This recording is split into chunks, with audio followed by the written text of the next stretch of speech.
Cordial saludo, estudiantes del curso de Física General, les habla el director de curso y en esta ocasión voy a presentar un video donde explico la solución del mismo y en el que se aplica la segunda ley de Newton, temática incluida en la unidad 2 del curso.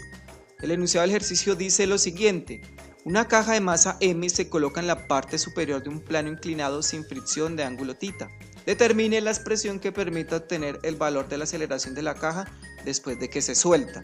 Tenemos entonces la representación gráfica, el plano inclinado en color azul, la masa en color naranja, y entonces vamos a determinar cuáles son las fuerzas que actúan en el sistema. En primer lugar, pues tenemos el peso que siempre apunta verticalmente hacia abajo. Tenemos la fuerza de reacción normal, cuya característica principal es que es perpendicular a la superficie de contacto.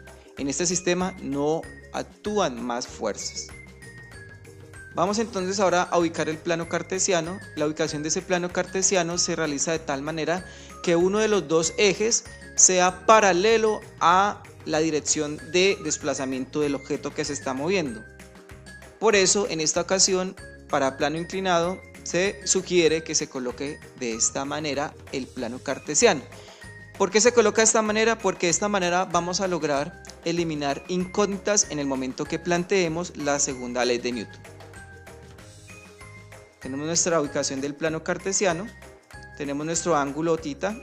Geométricamente, este ángulo θ, ángulo de inclinación del plano inclinado, coincide con el ángulo que forma el vector peso con el eje vertical del plano inclinado. Hecho esto, entonces, fíjense, este sería el desplazamiento del objeto, y ya conociendo cuáles son las fuerzas que actúan en el sistema, vamos a realizar nuestro diagrama de cuerpo libre.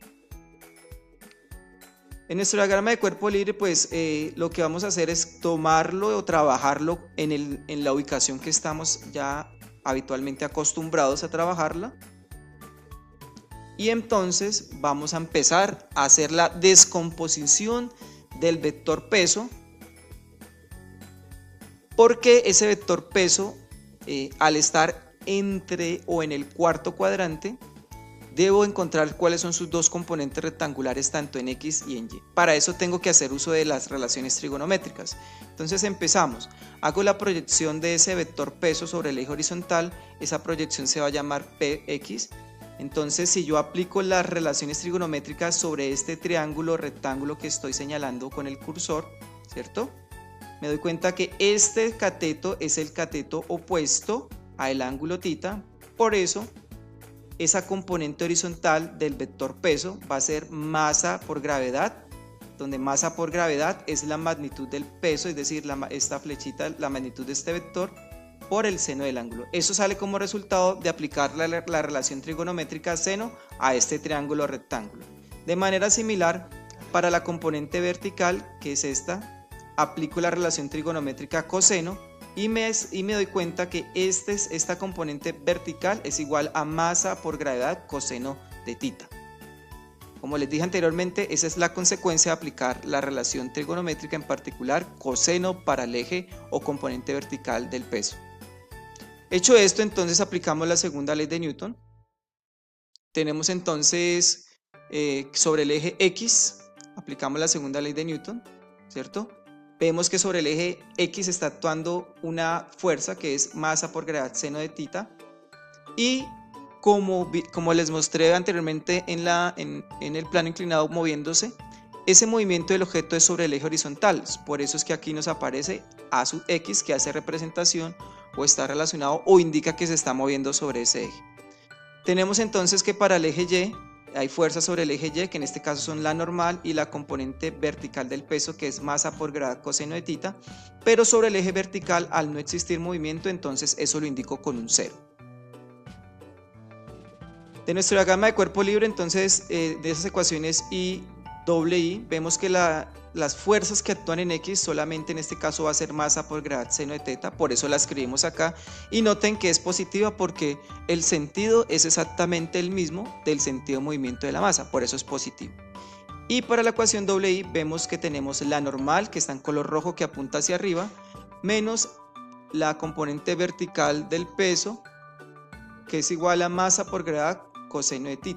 pero como es estar apuntando hacia abajo, por eso le coloco signo negativo, ¿de acuerdo?